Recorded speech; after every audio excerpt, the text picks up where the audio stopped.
This episode, I'm joined by Vincent Blok, who is Associate Professor in Philosophy of Technology and Responsible Innovation at the Philosophy Group in Wageningen University. In this episode, we discuss his book, Ernst Jünger's Philosophy of Technology, Heidegger and the Poetics of the Anthropocene, alongside discussions on Heideggerian philosophy, Oswald Spengler, war and morality. I'd like to say a big thank you to all my paid patrons and subscribers for making all of this work possible, and if you would like to support Hermitix or become part of the community, please find links in the description below. Enjoy. So, Vincent Blok, thanks very much for joining us on Hermitix podcast. We are going to be discussing your book, which was published in 2017, which is Ernst Jünger's Philosophy of Technology, Heidegger and the Poetics of the Anthropocene. So, as you'd imagine, it's about Ernst Jünger's philosophy of technology, touching on many of his works, but also his sort of criminally underappreciated philosophical relationship with Heidegger, which is basically not really mentioned too much in if someone's studying Heidegger, if someone's studying Being and Time. And actually, your book was probably the first which made me realize that relationship between the two of them, between Jünger and Heidegger, is actually sort of not key, but it really does influence Heidegger a lot. So, that's something we'll touch on. But before we jump in, just tell us a little bit about yourself and how you came to be, as I was saying at the beginning, one of the rare scholars who's written a secondary book about Jünger in English. One of the 5, I think it is, that I could find at least. Yeah. James, first of all, thank you for having me. I listened to your podcast already for a while, and I think that you discuss great books that I'm often not able to read myself. So happy to contribute to it now myself. So my background is in philosophy, and currently I have 2 main interests. One of them is philosophical method. So if you come from a continental philosophical background and you are interested in new emerging phenomena like the Anthropocene or the digitalization or that type of topics, then always the question is raised, what is the particular method that a philosopher can employ to analyze or to reflect on these type of phenomena? I will come back on this later, but this is one of the, and I published last year a book on Heidegger's philosophical method because of this interest. And the other interest that I work on a lot is philosophy of technology. So I guess that we today will focus on philosophical method, not philosophical, on philosophy of technology. And also for the listeners that are not really in this field of philosophy of technology, it's good to position my research a little bit, because that's also related and inspired by Jünger. So the superstar in philosophy of technology is, of course, Heidegger and Jacques Ellul, for instance, and they were criticized later on by more contemporary philosophers of technology because they are deterministic and they have an essentialist approach. So they think that technology is not something technological, not something that you can observe in reality, but it's a sort of deeper structure, an ontological structure underlying our reality, and that is not invented by humans, it's not influenced by humans, so it's deterministic. It's a faith, for instance, for Heidegger. And these people were critical about this ontological and essentialist idea of technology, of Heidegger.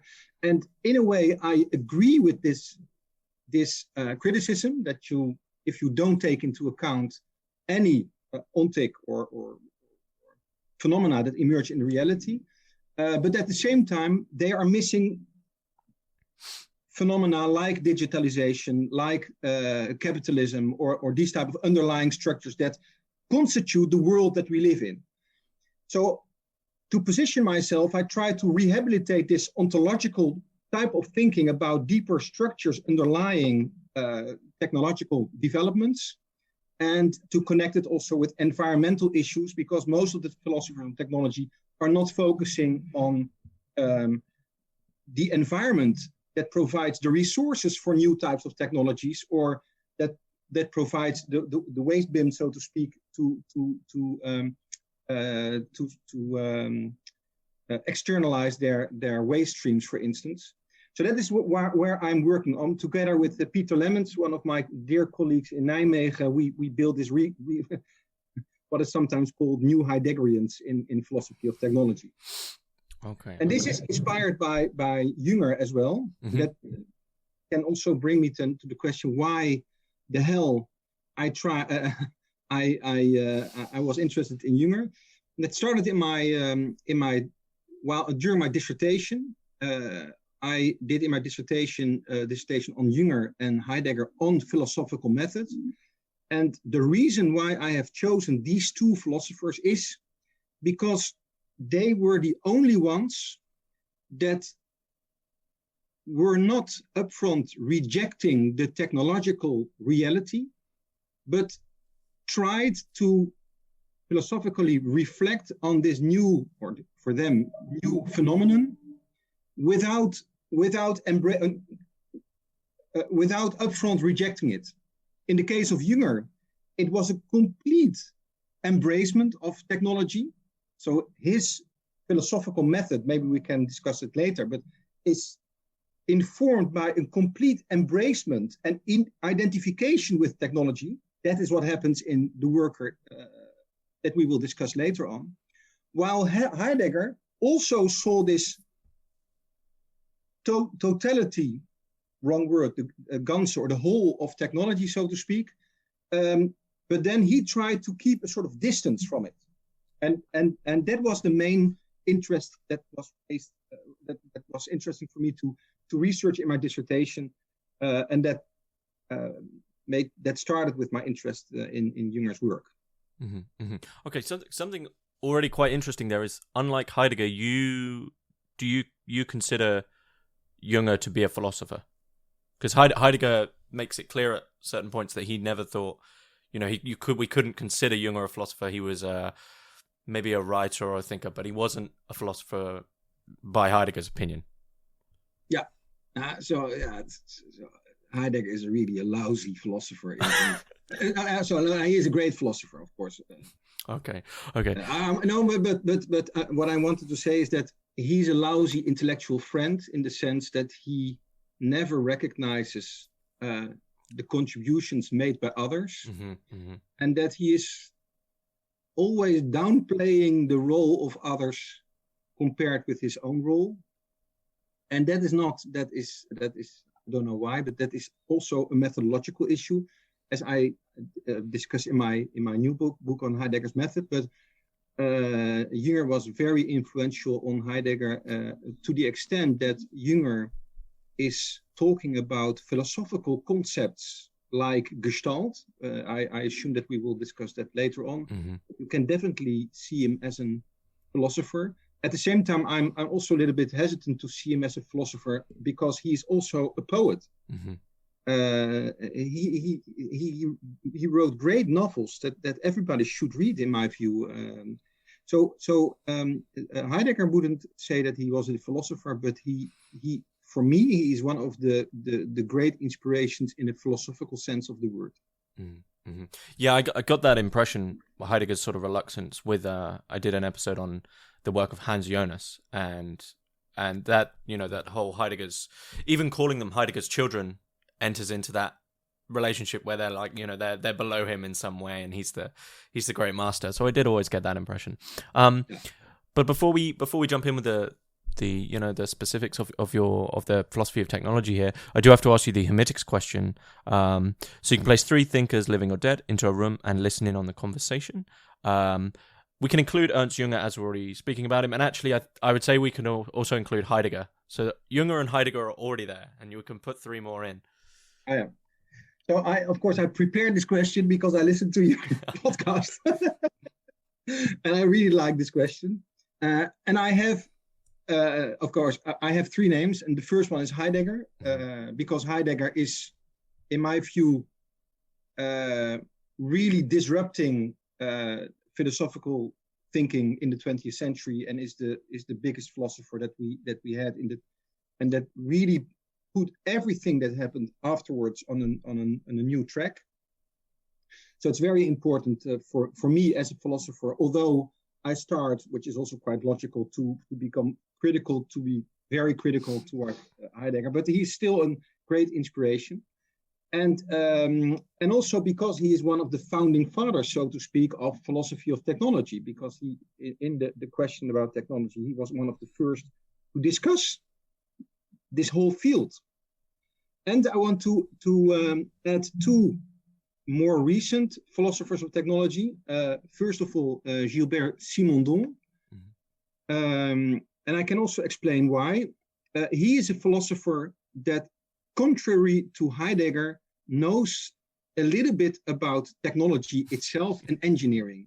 So if Heidegger is talking about technology, it's always about typewriters and these type of low-tech type of things, while Simondon is a philosopher of technology that really studied technological developments, the internal combustion engine and how it evolved.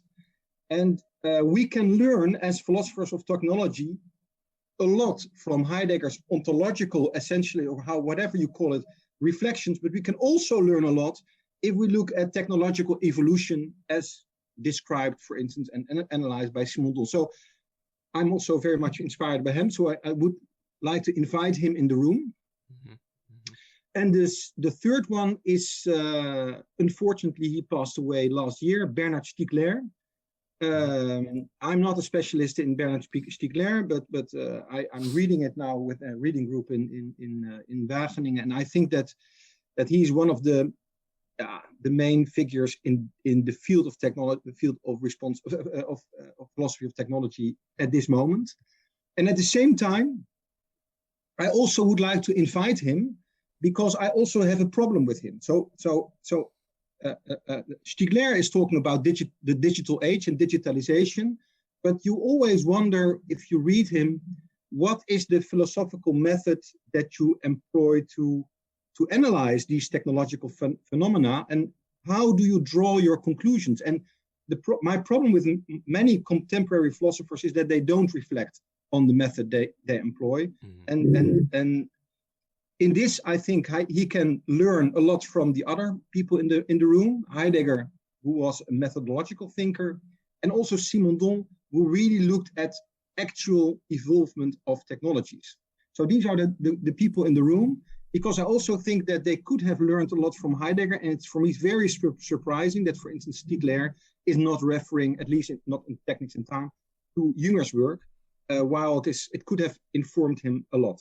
Mm-hmm. Mm-hmm. It's interesting you put Simondon in there for the reason that he had a deeper empirical understanding of technology, because it was I sort of, someone criticized me recently because I sort of brought that out in Heidegger, that he, as you say, he adheres to this romantic vision of technology and past times, in a way, living in his hut and having this hand-carved well, and that's all well and good, he having this relationship with craft and the human touch in a certain sense.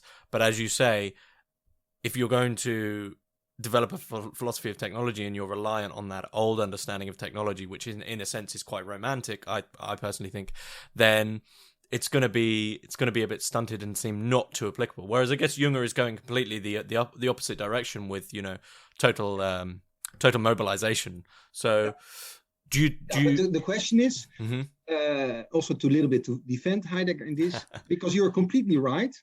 But if you look at his key notion, if he talks about technology, he says technology has nothing to do with technology, so it's an underlying structure. Let's assume that.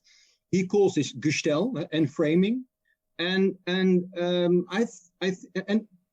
my feeling is, to what extent do we need a lot of examples of new emerging technologies, iPhones or blockchain technology or whatever, to confirm or disconfirm the existence and the total availability and total presence of enframing? Mm-hmm. So indeed, he is romantic in the examples that he provides, but he is not that romantic in his analysis of the technological age that we are currently living in, maybe. Mm-hmm. Okay. Yeah, no, I can sympathize with that. So where do you think that the conversation between these thinkers would immediately go to technology, or do you think there might actually be something else there? I mean, considering Junger's relationship with with war and being in the military, I don't know, about Stiegler, if he'd written on the war, or if Simondon had written about, violence or the war. There's always that. There's always a thing with Jünger. There's so many aspects to his character. You're not too sure where something might end up. That's a very nice question. I really don't know. The only thing, the anecdotal thing that I know from Stiegler, that he was a former bank robber. So I can imagine that they want to have a drink together, but I don't know. Okay. So I mean, I'm sure these thinkers will come back in, and this idea of method, because perhaps later on, or when it's applicable, we can actually pull that question forward of to what extent can you say, and I mean, I'm not criticizing what you do, but your understanding that the philosophy of technology, you don't need more examples of than the typewriter or basic tools, or the examples that Heidegger gives of technology to understand the frame of what technology does to man in his understanding of what technology is. So saying, oh, well, I'm criticizing technology more, I'm criticizing the iPhone or the blockchain, etc. This doesn't really change that underlying ontological framework which we address technology. But I guess the question there would be is there a point where you can say, well, actually, the extent to which technology is affecting our lives now does actually change our relationship to it? Because Heidegger sort of uses it so sparingly that he still has these moments of, perhaps fleeting moments of nature and, I guess in a certain way, like eros, whereas contemporary city dwellers or people who are just completely enamored in technology, is this more Junger's understanding that actually the extent to our suffocation in technology is a different relationship? Yeah, so maybe I didn't express myself clearly. So I tried to defend Heidegger a little bit by saying, if you want to reflect on the the hypercapitalism or calculative thinking or digitalization, do we need more examples in order to defend Heidegger? I'm not. So that is a question that I raise, and at the same time, at this moment, in my own philosophical development, I think it is insufficient to focus on this ontological level of technology alone.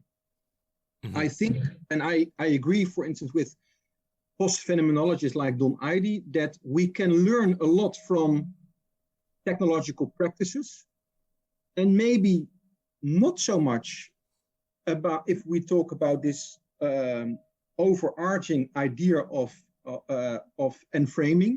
But for instance, we nowadays talk about the Anthropocene, and we nowadays have digital technologies that constitute another type of world, and we should reflect also on technologies in order to see whether there are differences or there are emerging differences between the world of enframing that Heidegger was talking about and the world of digitalization that we are talking about today. And also because for Heidegger, this whole idea of a technological age is a faith. It is not something that we have any influence in its development. While we could also reflect, and also here Jünger comes in, I would say, we can also explore what I call the emancipatory potential of technology. Can we also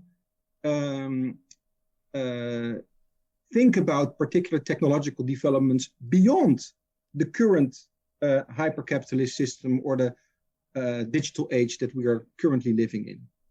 Mm-hmm, mm-hmm. So where would you define the clear sort of split between Heidegger and Jünger on their understanding of technology? Jünger's, I mean, this is perhaps a little too simplistic, but Jünger's more optimistic in terms of what he believes it could eventually do for us in terms of, in terms of nihilism, whereas Heidegger is that, they're going in separate directions in terms of their sort of optimism with regards to technology. Yeah, that is very important issue that is not that much related to the to what he is saying in Der Arbeiter, the worker, but is relating to the later work on that Zeitmauer, in which Jünger is seeing, he is, in my view, that's also what one of the claims in the book, is one of the philosophers of the Anthropocene avant la lettre, because he never referred to the term Anthropocene, but he is talking about a new type of human being that emerges in a new type of world that is beyond historic time, according to him, and constitutes a new time frame in which humanity is completely intertwined with the world. This is what Hudson would call nature is us, or spiritualization of nature. And in this new era, humanity becomes a layer forming agent. So a new geological layer forming agent. Now, for people familiar with Anthropocene philosophy, this sounds quite familiar, but this is all written in the 60s. And that is the optimism, I would say, with regard to technology that is really connected with Jünger's way of thinking. Okay, I mean, there is a clear connection with Heidegger there. I mean, the understanding from Heidegger of the being in the world, which translated is inan, that innate familiarity that the human has with the world. They are familiar with their world. So for Heidegger, that familiarity changes and it almost alters in the sense that this total mobilization is taken into it, and they're taken as one into a new world. Yeah. Sorry, there's quite a lot. Quite a lot going on there. Just for our discussion, we maybe have to take a step back. Okay. Because when I refer to the idea of Anthropocene, that is really late Jünger. While you, in your response, refer to Being in Time of Heidegger and Total Mobilization, which were concepts emerging in 27 and 30. So maybe in our conversation, we should first focus on this relation between being in the world in Sein und Zeit, or being in time, sorry, and total mobilization, because here Jünger has another viewpoint that is central in the worker, in the book from 32. So maybe otherwise we are mixing up. Or okay. We'll begin at the beginning with so being in time is 21, I believe. 27, and then total mobilization is sort of, you say the 30th. I'm not too good on those dates. No, that's 1930, and Der Arbeiter, or the worker, is 32. Okay. So what is the connection here at this beginning point between these two philosophies? Yeah. So it is easy to say that total mobilization has nothing to do with Being in Time, because Being in Time was published earlier. So that is clear enough. But it is interesting to consider this. So let's first say, what is being in the world? So according to Heidegger, I say very simplistic, forgive me, but I can also say all kinds of very learned things about it, but also it is not that relevant for this moment. So the idea of Heidegger is that human existence, a human being, is always already intentionally involved in a world, in a meaningful world, that in which he or she knows how to deal with things. And this world is the meaningful world in which you are always located. That is not your own invention, but that the world in which you are born, and in which you know the meaning of things and how to act and how to deal with things and all that kind of thing.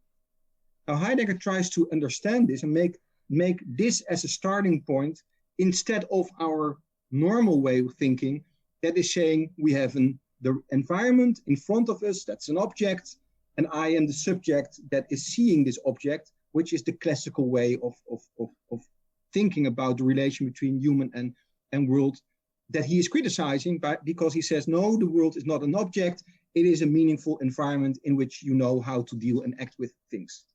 Mm-hmm.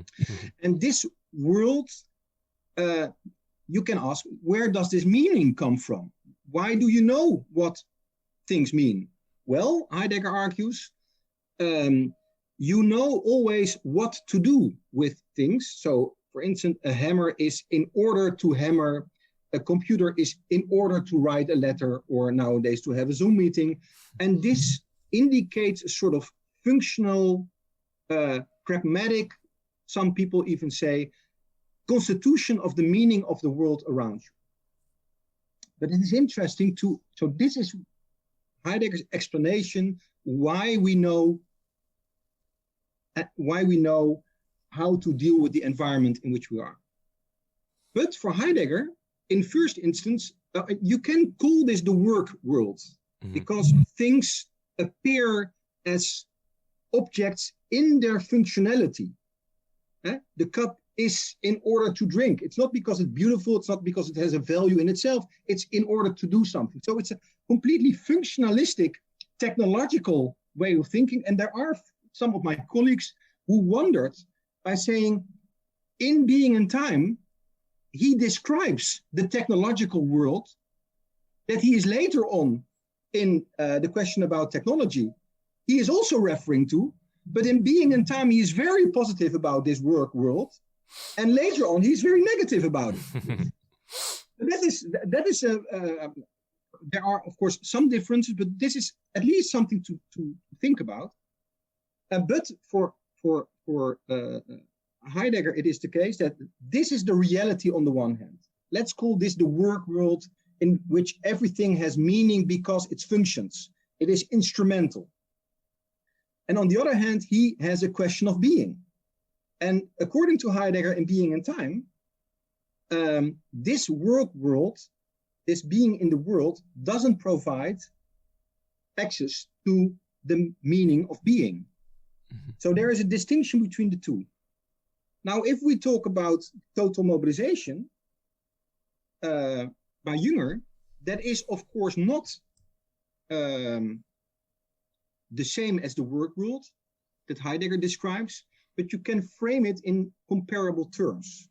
You can say things had previously an intrinsic value, for instance, or an intrinsic meaning, but in case of the total mobilization, which is inspired by the idea of the inspiration for the war, World War I, then Jünger experienced, normally in previous times, we had a partial mobilization, namely only soldiers, only a limited amount of people, namely soldiers, on a limited location, particular environment where we fight, and that is surrounded by all kinds of other things. And for Jünger, total mobilization means that everything becomes a function, an instrumental value to invest as a resource and as an energy to invest in this total mobilization. And that is his forecasting of this technological age in which nothing has any intrinsic value and everything is has a working power, so to speak. Okay. So I mean, thinking back to the people you put in your room, actually, Simondon already comes back in here with that understanding of, the empirical reality, and especially his relationship with Deleuze, in terms of, I'm immediately thinking of the progression of capitalism, in terms of that capitalism is sort of an engine of total mobilization, that it understands absolutely every single thing in the world in terms of something which can either fuel it or, is something that it just doesn't need. So it's all this, I guess, like a hypereconomization, where every single object isn't thought of in terms of, beauty or eros or substance or anything other than as a function for this sort of elusive thing, whatever it may be. So how does Jünger then sort of, because I guess one thing I should say is, for those that don't know Jünger, his career is so long. I've already had the moment where I've mixed up late and early Jünger, but his, I think he was 100 and 102, 104, I think, when even more. I'm not. It's around 106 or something. Yeah. So he and he started writing very, very young, really, as well. And then so it's quite strange to say, oh, the book he published in the 20s and then the book in the 70s and on and on. So where does Jünger move from this total mobilization, which isn't a position of nihilism, or does he see this simply as this is where we are now? You are completely right about what you said about economization, but that is maybe a way of framing things that is more contemporary than in the time Heidegger and also Jünger wrote. It's also very strange that for instance, Heidegger talks a lot about calculation, but we would interpret that as economic calculation. But he's just talking about calculation, and of course you can learn from that and you can expand it to economics. But in a way, it was not that that concept was not really central for them. So I think that we best can frame total mobilization in terms indeed of nihilism. And you can also imagine, because if nihilism means, according to Nietzsche, that the metaphysical static ideas are disrupted and are no longer valid. If there is no fixed value or measure to assess anything in the world, then you make the way, then the way is free for total mobilization, because there is no value like rationality, freedom, dignity, or all these kind of metaphysical ideas that can limit the totality of this mobilization. So total mobilization is the word Jünger uses for the experience of nihilism. It is important also to understand that this is a very physical, so to speak, even experience. So in the First World War, some of the Germans, at least in the beginning, they came in this war with leather helmets and with sables and colorful trousers and that kind of things. And then they encountered the English, and they had machine guns. Mm-hmm. So if you have a fight between a leather helmet and a horse and all that kind of things, and with a machine gun, and this machine gun is killing hundreds of people within a few seconds, then classical warrior values like courage, strength, turn out to be valueless, to be without any value.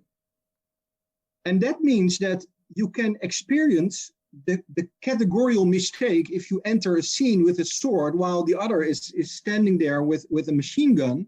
Then it's not only a fight between two enemies, the Germans against the French, for instance, but it's a fight between categories, between ranges of categories. And then it's clear that the one that has less categories, less values to build upon, will win this war. So the one who is able to totally mobilize, so spend everything, all power, all resources, etc., without being hindered by any classical romantic category like courage and manhood or whatever, they will win. And this is the experience of nihilism that and of the age of technology in the worker and in total mobilization. Okay, so it's like almost a spectrum of technology in relation to inhumanity, and I don't mean like being evil, but I mean inhuman in like a machinic sense. So as you say, if you're going at a human with two swords, then the human still has to remain there in their emotions and in their strength, because the human has to control the sword. But eventually technology grows and grows and grows, and as you say, the machine gun, there's very little sort of human input into that, and yet it's a sort of machinic force. And then I guess if you were even to expand it to contemporary times, you have some things such as drones, which can take out whole towns, and it's probably someone who's clicking a few buttons. And so technology expands, and the human, the notion of the actual human input, as you say, those metaphysical categories of morality, of ethics, of dignity, of courage. There's no courage in a drone flying over and just destroying a whole town. So I mean, that outlines where the human and technology sort of coincide in terms of the ways that they spread in quite a morbid way. And so I guess from what you see in that for Jünger in that expansion of technology is also a regression of, as you say, I don't want to always say romantic, but romantic humanity, those notions. So is Jünger seeking to find a way to retrieve the human from this? And I mean, it's clear then this new frame we're entering into, once technology is sort of overcoming those Heideggerian notions, right? You pick up a hammer and it's still in relation to being ready at hand. We have this understanding, whereas something such as a machine gun or a drone, or later on, you're entering into a completely new framework. So for Jünger, it isn't about retrieving this old form of human, but it's about developing the human into something new, which can coincide with this new technological understanding. So so you're completely right. I try to elaborate a little bit on what you said. And so if we keep in mind that total mobilization concerns not the destruction of a human or even humanity, but a particular understanding, conceptualization of humanity, then you can say that the experience of the First World War, the experience of total mobilization, is the experience of the death of a particular type of understanding of humanity, namely as the child of enlightenment. So rationality, freedom, these are categories that are not valid anymore. Mm-hmm. They don't help if you are in front of a machine gun. Mm-hmm. Then freedom is not a category. Rationality is not a category. So it is not about the destruction of humans as such. It also happened, of course, during the war, but it's about, primarily, that's why I call him a philosopher, it's about the destruction of the categories that constitutes our understanding of humanity. So that is the first step. Mm-hmm. And for him, it's very good and very important that we embrace this. We shouldn't be against this, because he is arguing that after the First World War, people started to retrieve in a romantic reality in which they tried to constitute or rehabilitate these ideals of enlightenment, while he said, no, they are killed, they are gone, they are not there anymore. And for him, that is a metaphysical idea that if you destruct all values, all categories, everything that is important for you, at a certain moment, if it is completely chaotic, destructed, then only something new can arise. Mm-hmm, mm-hmm. A new category, a new metaphysical idea can arise. And this is the second experience in The Worker, why it's also a very ambiguous book, because then he says, hey, if I am in the trenches of the Second World War, I see at the same time a completely new reality, the new reality that is completely technological. In this area, if you've been in Flanders, in these fields, then everything was bombed and in fire, and nothing was there anymore. And there emerged a new reality of technology. And at the same time, that is important for Jünger, at the same time, he sees a new type of humanity. And this new type of humanity doesn't rely anymore on courage, on fighting power, on individuality, on rationality, but is just adhering to this technology that he is working with. He becomes an organic construction in which technology and humanity completely become intertwined. Mm-hmm. And this is his indication that beyond the total mobilization that destructs all categories, a new category arises, and this category is called work. So then work and the gestalt of the worker means a new metaphysical idea, like the Platonic idea of the good, for instance, but a new measure that can guide humanity. That is what he envisions in the First World War and what he describes in Der Arbeiter. Okay. So I guess my simple question, I mean, I'm sort of very Western in my desire for teleology and where things are heading. So what for Jünger, this new category of the work and humans sort of those old forms of humans sort of being assimilated into technology and developing this new thing. What is the telos? What is the eventual point of, where is this thing heading? What is it attempting to develop into? And I guess to a certain degree, in what sense does humanity in its new form have control? I'm sorry, these questions are very open-ended. Great. I just it's always the nice part of having these type of conversations, because some of the things that you can prepare, so to speak, and some of the things are just also the inspiration of the conversation. So I try to. It is also interesting to when I say that the gestalt of the worker is a new metaphysical category. Mm-hmm. Then it's very strange, and that's also a difference with Nietzsche, for instance. This category is outside. He compares it with a magnet which is outside our environment, and that everything within our environment is attracted by this magnet without knowing it, maybe. But this is the way it works. And the fact that reality is moving, is engaged in a sort of crystallization towards this new reality, because in the current situation, we are in the phase of nihilism or total mobilization or capitalism or hypercapitalism, whatever we call it.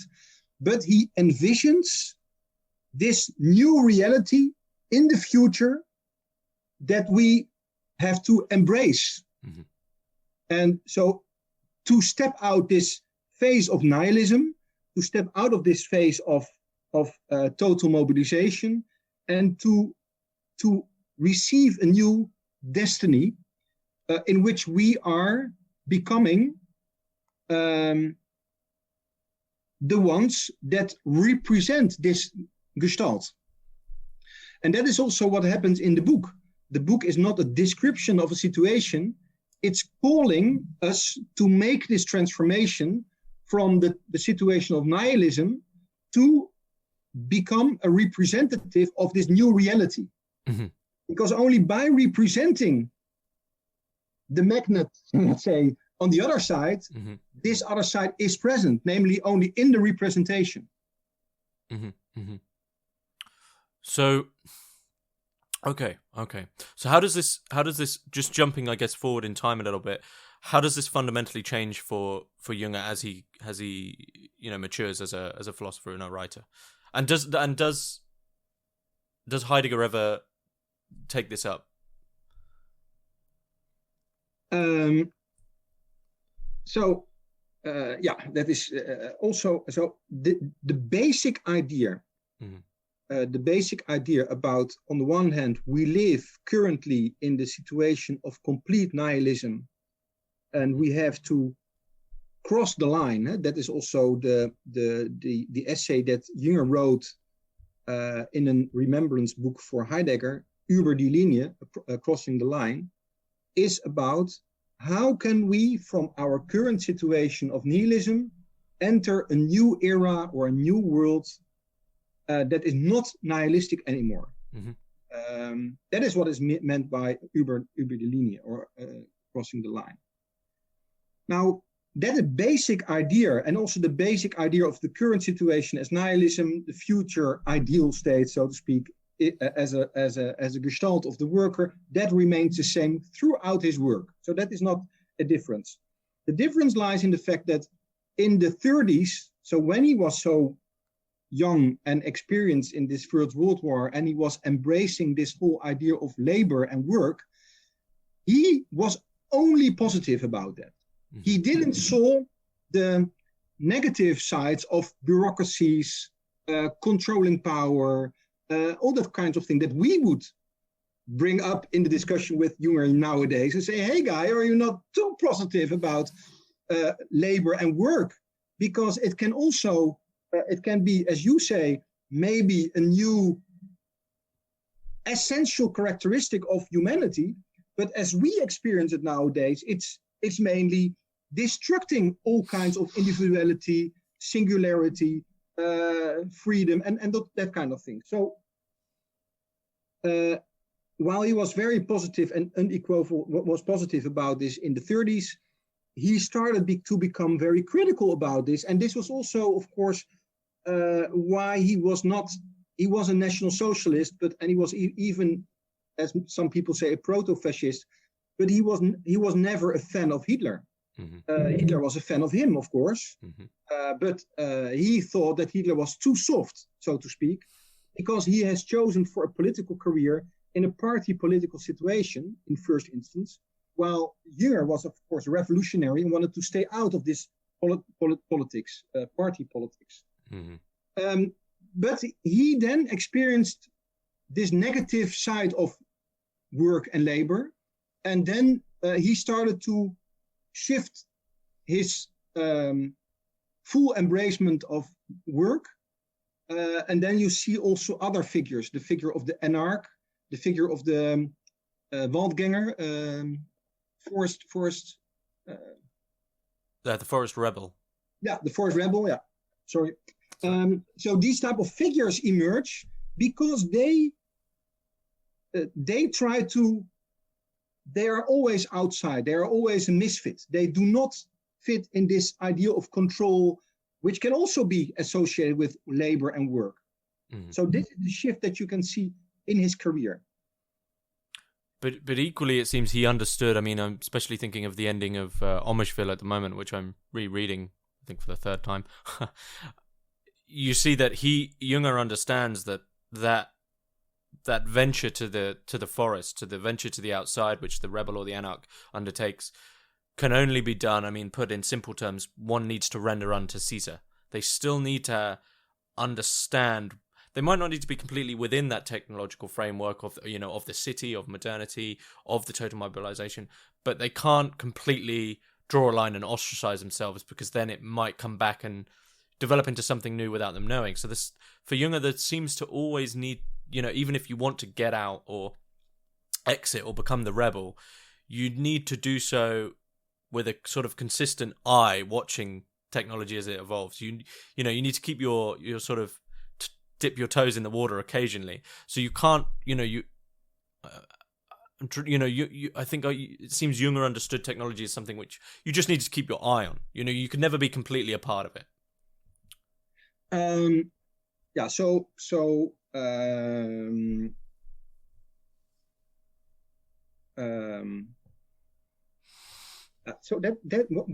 that is also something that Heidegger saw later on, and that Jünger also saw later on. It is possible that the age of technology, of the age of total mobilization, or hypercapitalism, or whatever we call it, becomes so complete and is absorbing everything in its sphere that we cannot have an experience of any outside of it. Mm-hmm. And then and framing or gestell, what is the danger of technology? It's that it becomes so total that there is no experience of any outside anymore. At the same time, every effort within the time or era of technology to step outside of it is a romantic gesture, because you cannot step out of it, because every effort to step outside of technology is in fact absorbed either as a romantic longing for previous times that will never come back, or as a sort of marketing figure to give you the feeling that you are outside of it, but in fact you are exploited by the same hyper-capitalist system. That is the experience that is informed, that can inform us nowadays, but you can derive this from Jünger and Heidegger. And this is why it is an anarch, why it is a forest rebel, because he doesn't want to step outside of it, but only by crossing borders, by staying in these margins, you can have an experience that it's not completely total, that there is a possibility of an other world, not something that I can invent, but that at least can open the way for another understanding. And this, if you don't mind, then this brings me also to the methodological part, because already in the early work, but also in his later work, he refers to what he calls a stereoscopic view. Mm-hmm. So, and in the First World War, of course, there were photographs. And if you are in Flanders, for instance, and you visit these sites, you can see these type of photographs. These are two pictures of the same phenomenon. And if you look at the two pictures, you see one world, but you see it with depth. Mm-hmm. You know what I mean? Mm-hmm. Mm-hmm. So normally you have a two-dimensional picture like you make with your iPhone, so to speak. But this is a particular way to have a photograph which consists of two pictures. But if you put them in front of your eyes, you see one picture, but you see them with depth. You see three-dimensional. And this is important because for Jünger, it is the case that if you have, this is also the connection with Gestalt and Gestalt switch, because you know from Wittgenstein, but also from psychology, a Gestalt switch is that you have one picture, namely the head of a duck, and suddenly it switches in a hair.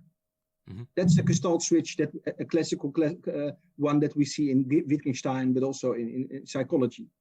So we have one picture, and one picture has two identities. On the one hand, it's the duck. On the other hand, it's the hare, or a rabbit, whatever you prefer.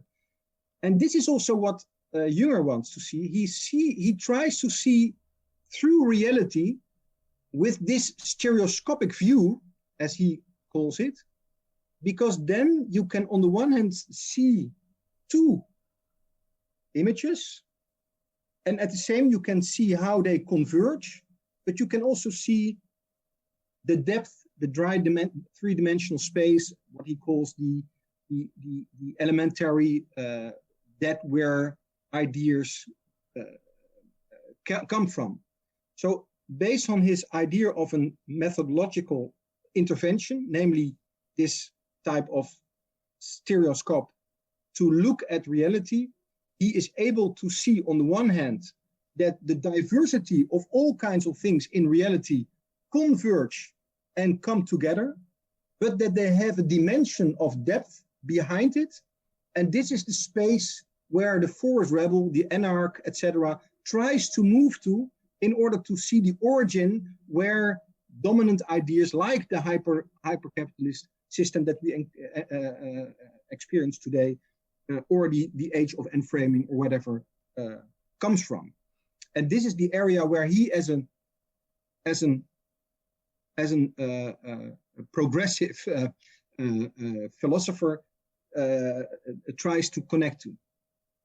I hope this makes sense, but I start to become enthusiastic about this. No, it makes sense. It makes sense.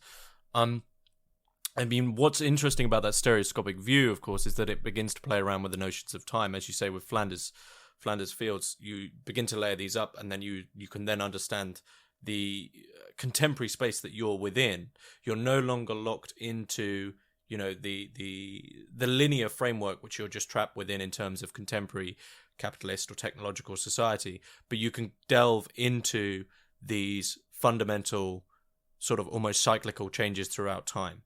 And do you think that's important for Jünger? So not that of course that's important for Jünger.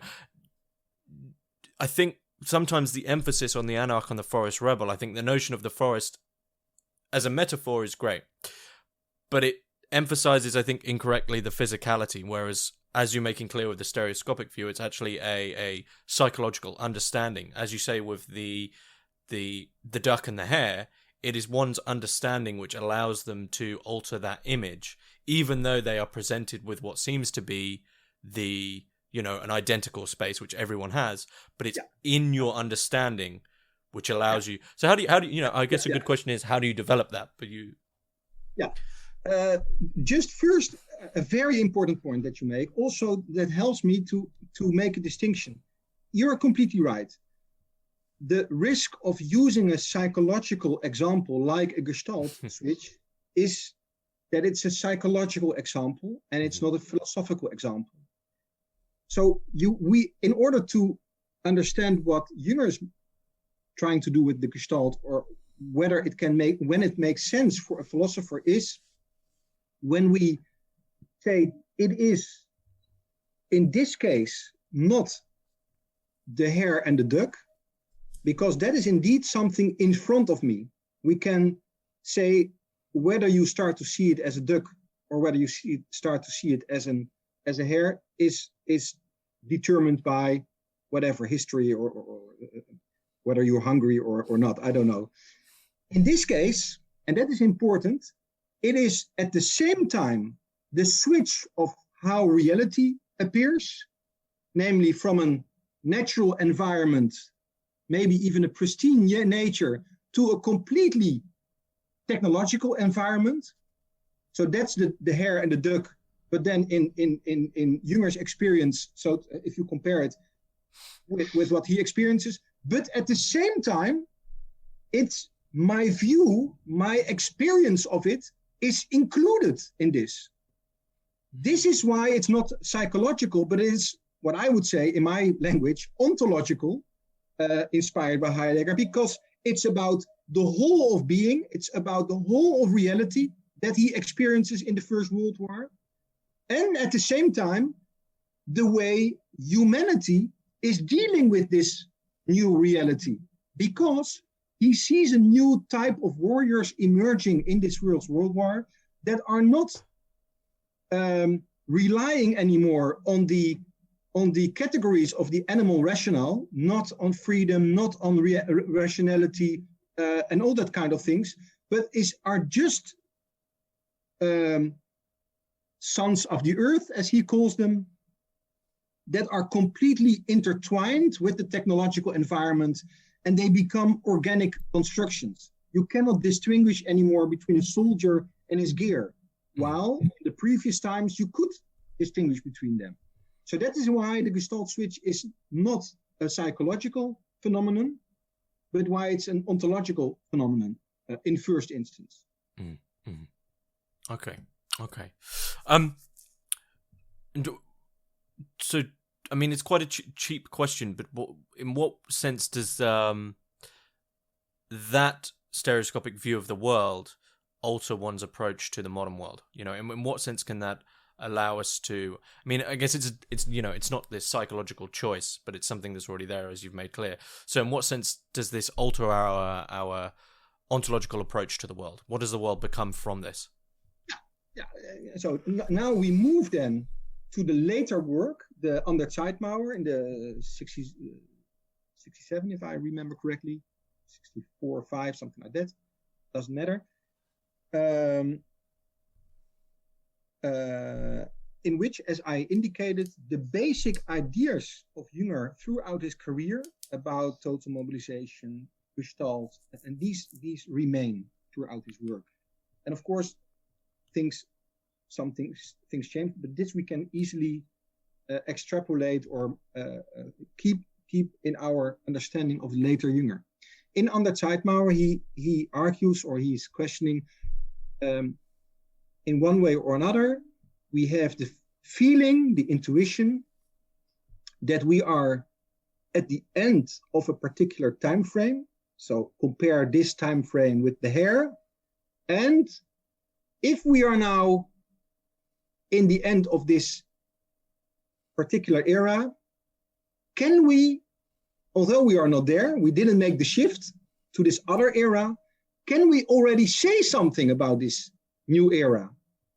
So again, a methodological question, because and maybe we as philosophers ask ourselves the question, if we reflect on the current age and we want to say something about, for instance, the future, what is this speculation? Is this invention? Is this what are we doing if we do this? Now, this is also the question that he has for himself.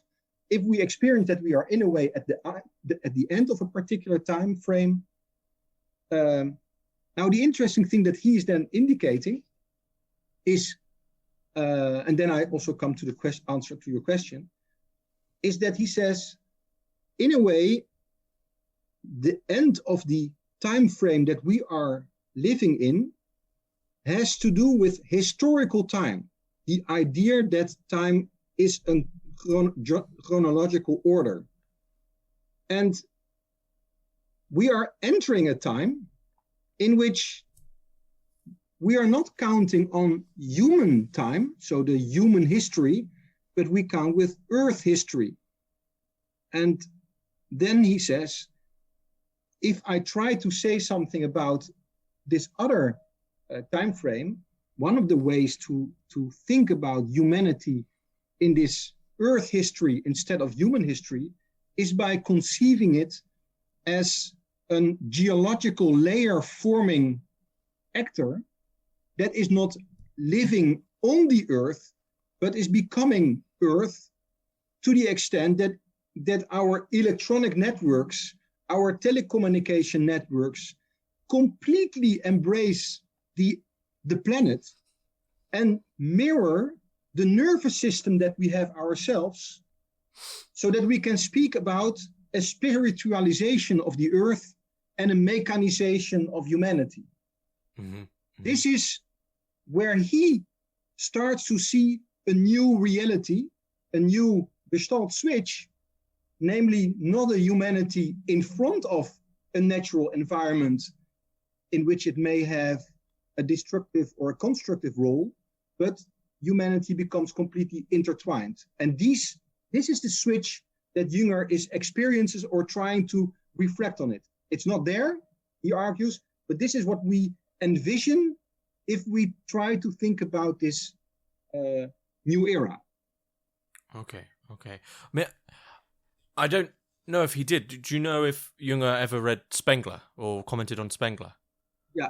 Okay, because it's interesting in terms of the Spenglerian view of civilization as a biological form which has a definite lifespan, and the idea of, in terms of that Jungerian view, what happens when a civilization moves away from biology into the realm of a technological sort of switch. Does it then potentially become something which can exit the bounds of cyclical civilizational time? So it's interesting that you refer to Spengler, because in this book, Under Zeitmauer, he is discussing, for instance, Hesiodus, and Hesiodus with his idea that we come from a mythical time and we go to an historical time. This is also a time shift that he really appreciates and that is really inspiring him. So in a positive inspiration. And then Spengler is a negative inspiration, because he argues that, and I read Spengler, but I don't have a strong viewpoint whether he's right or wrong, but his argument is that what Spengler is doing is he is proposing, let's say in his words then, several time frames, namely these 7 or 6 types of humanity, But Jünger argues then what Spengler cannot account for is what is the unity of these brothers or these humanities. Mm-hmm. And so that is why he is critical, and he's arguing when we think about this type of transition, and that's also what you see in the stupid example of the hare and the duck. It is the same head, it's the same figure that you see. So there is a difference and a unity. And so if you apply this on Spengler, you can argue you show only the differences, but you don't show the unity. I see. So that's why you're emphasizing that methodology, which is ontologically, not to layer it, but underneath that unified figure is the methodology which allows there to become the difference in the same thing. Yeah. Okay. This is really cool idea. It is very cool. Usually people, pull ontology like a rabbit out of a hat, and you can't really explain what that means. You go, it's an ontology. But actually this time, the continentals finally make sense. So, okay. Do you think there's anything key we've missed? I mean, obviously there's going to be a lot we've missed, but is there anything key we've missed here in terms of Junger's philosophy? Yeah, maybe we should discuss a little bit why. Also, if we say, hey, this makes sense, why is he not that influential, and why he was very influential on Heidegger, as I have shown in the book, but instead of being a historical figure that is very, very important in the conservative revolution, and that is one of the first reasons to read his work, I would say, next to Spengler and others, of course. It is the question, to what extent can we learn from a philosopher of technology like Jünger in contemporary debates about technology? So that is maybe something that is good to discuss, also to raise a little bit more interest in his work. Yeah, I mean, why do you? I mean, I think the reasons, the go-to reason for people's ignorance of Jünger is generally that he was, people. It's difficult to say he was a Nazi because it's really he was not a Nazi. No, he wasn't. Like, it's almost like an ontic and ontological thing. Ontically, in empirical reality, he wore the uniform, he did the thing. But if you read On the Marble Cliffs, if you read his later work, you completely understand that he was in it, but he wasn't mentally in it, and he was smart enough to not fall for that kind of thing. And if you read his biography, you realize he, for a long time, flirted with every kind of political camp there was, until eventually developing the concept of the anarch. Yeah. So and also Heidegger is still obviously massively influential, and he will, well, he is a Nazi. He is a Nazi. We've got the black books now, and he is. So that excuse doesn't really, sit right. Perhaps it is the thing, as you mentioned earlier, that Junger's writing goes from philosophy to poetry to literature to a man of letters in the recent diaries. Do you think that do you think that's one of the reasons, or do you think it is just one of those cases where? No, so there of course that is indeed one of the things. Very strange, but this is more also a political and historical discussion that the whole conservative revolution and the intellectual developments, especially in Germany, before the world wars, is really interesting and relevant also for contemporary political discussions, I would say.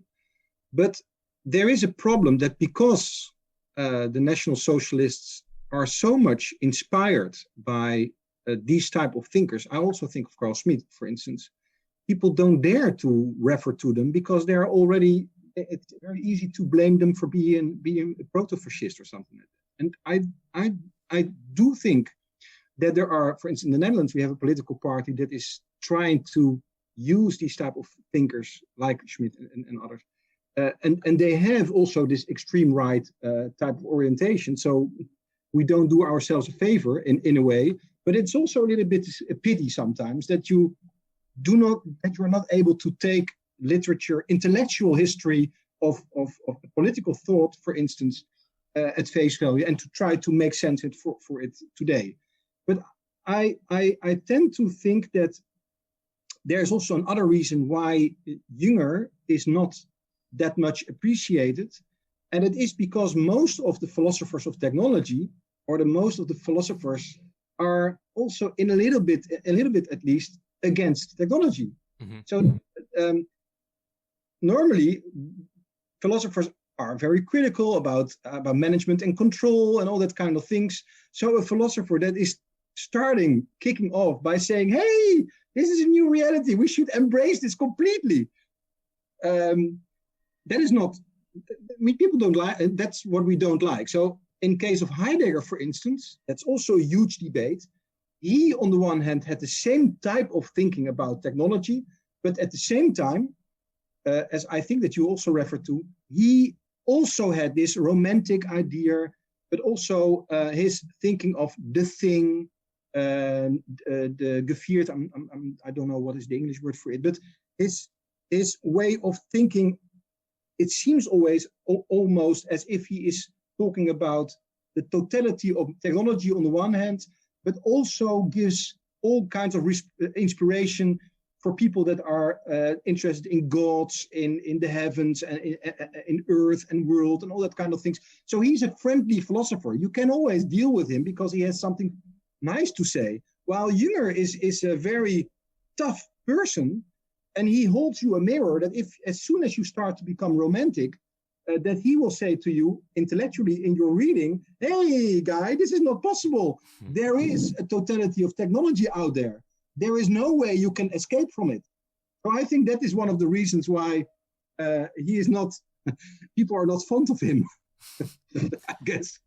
Okay. Yeah, I mean, he's a I can't remember, the one documentary on him sort of said he was a consciousness, I can't remember, was it pre-modern consciousness, just complete aristocrat. So it doesn't merge well with sort of modern scholarship. And I think maybe Heidegger's just on that cusp where he falls. He falls one way, Jünger falls the other. And also Jünger is completely, he doesn't care what people think. He's nonchalant about the fact that he is a complete aristocrat. So, but at the same time, I think that Jünger can be very relevant for contemporary discussions. For instance, the one that I started with, the discussion that I am engaged in, that on the one hand, we have philosophers of technology that are completely committed to the descriptive bias. They describe technologies like Google Glass or a drone, indeed, and the way they mediate experience. That is purely descriptive.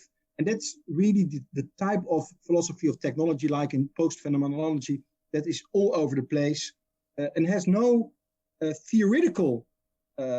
nothing theoretical to bring, and is also not able to account for these structural phenomena like digitalization, control, etc., etc. So that's on the one hand. On the other hand, you have Heidegger, who's not interested in technology at all, but is only making these abstract in a way, abstract notions at the ontological level. So he's an ontocentrist. He's an essentialist in the sense that he says, I'm interested in being and not in beings. So I'm not interested in technology. I think that Jünger can help us to find a middle ground, because he is giving a lot of examples of ontic technologies, new emerging technologies that have an ontological effect. So if you talk about the machine gun, so you can read his work on new technologies, like the invention of the clockwork, other examples, as something that is on the one hand a new invention of an artifact in the world, but at the same time, this invention changes at an ontological level the way we understand ourselves and the world. And I think that this is the way where Jünger inspires me in my work when I reflect on technologies, because I think that we are in need of this type of interaction between the ontic level, so beings in the world, and this ontological level as these structures that, and at the same in a methodological way. Okay, that makes complete sense. Not the purely empirical, here's what iPhones are doing to our psychology on an empirical level, or here's what's happening to society because of, I don't know, blockchain technology, but also not the completely unable to really be practically used ontology of Heidegger, which is completely do with, a sort of ontological idea of the human, that in between of taking the object and seeing what it does to the being of the human. Okay, that makes sense. Is there anything you'd like to add in here? The key that you think we missed. No, thank you very much. Okay, I really enjoyed the discussion. Yeah, me too. Are you planning on writing any more books on Jünger? No. It is also very strange, but I have decided. So my training is really in author-based philosophy. So I was educated in Leiden, and we really did in the big names, and we were writing our articles like this book on Jünger's philosophy of technology. It's not my philosophy; it's my take on to make a philosophy out of it, but it's interpretation of a big philosopher. And I did the same with Heidegger in the book after. And then I said, okay, now I have to stop with this type of work. This is it. There are much more. I experienced that I start to become a little bit critical with regard to these authors, and I don't want to stay in this area of criticizing these authors. It is better to engage in contemporary discussions about, for instance, hybrids, artificial intelligence type of things, and then try to, of course, use this inspiration by them, but also by others like Spengler and others, to look at these type of phenomena, and also to look a little bit more on the what I call the emancipatory potential of technology. For instance, whether it is possible that digital technologies indeed have an ontological effect in the constitution of a new digital world that is more equal, or that is giving agency to nature, for instance, or that kind of thing. So that is what I'm trying to do now, and so I have decided. Of course, there will be exceptions, but in principle, I don't want to write about authors. Okay. I understand. No. I completely understand that. I can sympathize. Okay. Yeah, that seems like a good place to finish up. Okay, so Vincent Blok, thanks very much. Thank you very much.